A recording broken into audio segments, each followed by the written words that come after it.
来到野球特报深度解析。过去这几个礼拜啊，只要你人在台湾，应该都很难不被那股巨大的热情给感染吧。WBC 世界棒球经典赛刚刚落幕，你看着台湾队在场上那种不到最后一个出局数绝不放弃的拼劲，真的是让全台湾都陷入了疯狂的棒球热潮了。这也是台湾体育圈很久没看到的凝聚力了。没错，许多因为 WBC 刚入坑的你，现在满腔热血，想把这份热情延续到我们自己的中华职棒，也就是 CPBL。非常自然的情感转移。而且现在对新球迷来说，真的是一个最完美的进场时机。你看，带领台湾拿下12强冠军，又在今年经典赛带兵的龙猫曾豪居教练，他已经正式回归母队乐天桃园了。对，这意味着2026年 CPBL 的全新赛季马上就要开打了。整个休赛季的版图变动非常剧烈。Steven 大大的肝需要您的守护。如果您想支持我们继续产出高品质的棒球分析，欢迎加入会员干爹行列，还有专属福利回馈给您哦。感谢支持。去年底，我们有2位超级巨星成功旅外，味全龙的徐若曦加盟了日本职棒的阮莹莹，统一师的林安可也去了西武师。这代表中职的农场与训练体系已经具备了向世界顶级联盟输出的产能。这2位巨星离开，等于在各自的球队留下巨大的战力缺口。没错，市场就开始流动了。国内的自由球员市场，也就是我们常听到的 FA 市场，迎来了史无前例的疯狂抢人大战。联盟中最年轻的第6队台钢雄鹰，竟然砸下了天价合约，直接把乐天桃园的本土王牌投手黄子鹏给挖走了。这在过去的中职是非常罕见的。早期的中职球员流动率低，市场机制相对比较保守。但台钢雄鹰作为一支新球队，他们非常清楚，与其花5-6年慢慢等农场新秀长大，不如直接利用强大的资本力量，在 FA 市场上买下已经证明过自己的即战力，直接买下最好的。对，这是一种极度精准且带有侵略性的建军策略。乐天桃园面对这种资本冲击，展现了非常明确的风险控管策略。他们选择提前开出大合约，绑定了阵中打击产能最高的核心人物林立。先把进攻核心留住。没错，他们不去跟台钢在投手市场上进行无底线的竞价，而是透过数据评估，确保自己球队的进攻引擎不会被拔走。这就是现代职业运动的魅力。台面上的球技较量，背后其实是制服组的预算与资源博弈。所以这对正在收听的你来说，绝对是最棒的消息。这代表2026年的中职没有绝对的弱队，每一支球队都有极强的竞争力。那么对于刚入坑的球迷来说，面对这6大门派，到底该怎么选？我知道棒球很讲究属地主义了，但除了看自己住在哪个城市之外，球队的球风应该也是很重要的考量吧？绝对是，每支球队的 DNA 都完全不一样。那我们先从防守端聊起好了。如果我是一个喜欢看精准防守，不喜欢球队犯错的球迷，那你绝对不能错过以台中洲际棒球场为主场的中信兄弟。这支球队有着震撼全台湾的100万象迷，但如果我们抛开球迷基数不谈，他们的建军哲学非常值得探讨。他们展现出极度严谨的日式纪律。单从数据来看，中信兄弟拥有全联盟最低水不漏的内野防线。这条防线的核心就是你在经典赛看到的那位游击区魔术师江坤宇他在国际赛那些不可思议的扑救真的超扯的。对，而他在例行赛里那些美技几乎是家常便饭。他们搭配队长王威成，结合数据分析来进行极度精准的防守布阵。再加上外野有詹子贤跟宋承瑞那种雷射肩，对吧？没错没错，这种精准的布阵与广大的守备范围，大幅降低了投手的失分风险。这是一种把不犯错做到极致的棒球美学。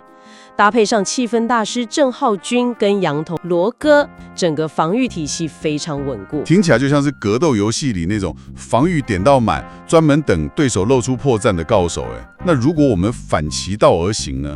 有没有哪一队是走完全相反的路线，不跟你讲究什么细腻防守，就是用强大的火力直接正面对决的？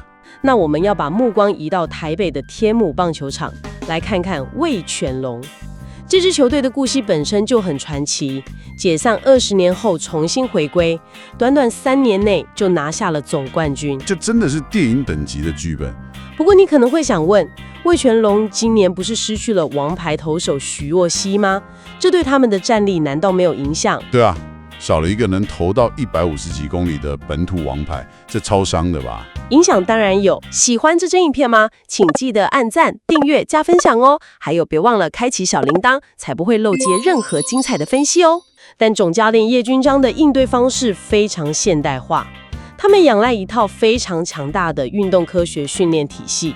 这不是单纯的重量训练而已哦，而是透过高速摄影机和生物力学分析，去微调打者的挥棒轨迹和击球仰角啊，听起来超级高科技的。对，这让他们有本钱组建出一条极具压制力的 S 级重炮打线，像是吉利吉劳拱冠、刘吉宏，再加上重金挖角来的左打陈子豪与朱玉乾。我的天哪，这4位重炮手一字排开，对手投手应该会头皮发麻吧？觉得是极大的考验，因为只要失投1颗球，代价就是直接飞出全垒打墙外。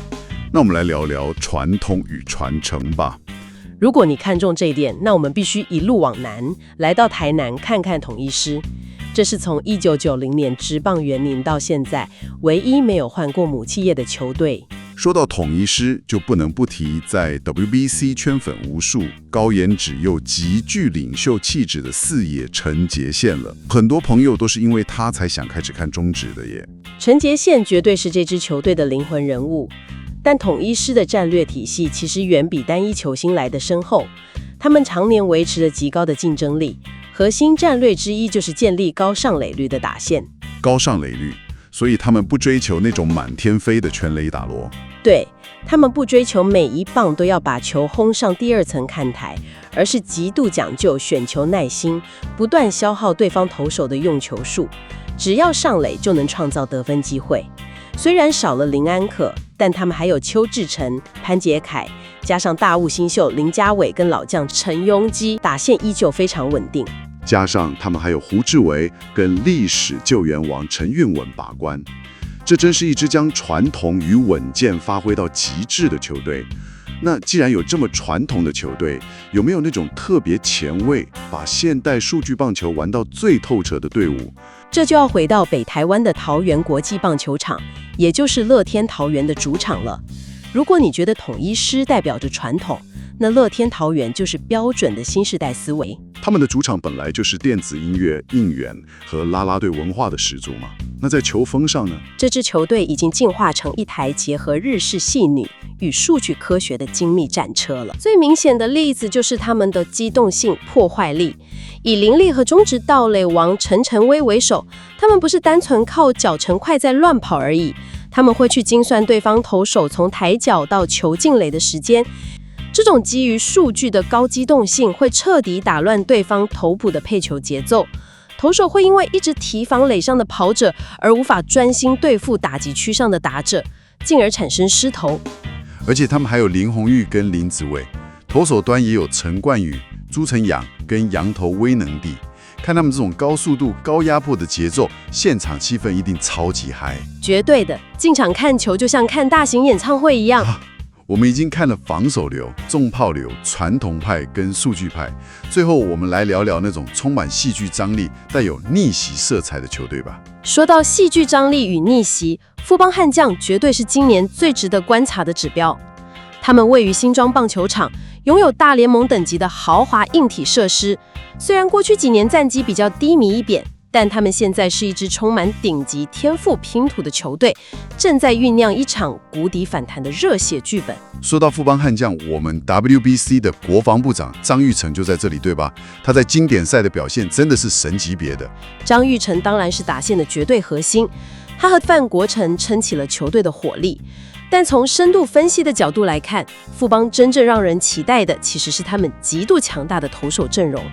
可是如果投手阵容这么强，为什么之前战绩没有起色呢？这就是天赋整合的问题了。棒球不是把几个好球员凑在一起就会赢球的。富邦现在拥有张毅的丰富经验，具备活球压制力的守护神曾峻岳，还有江国豪与大物新秀黄保罗。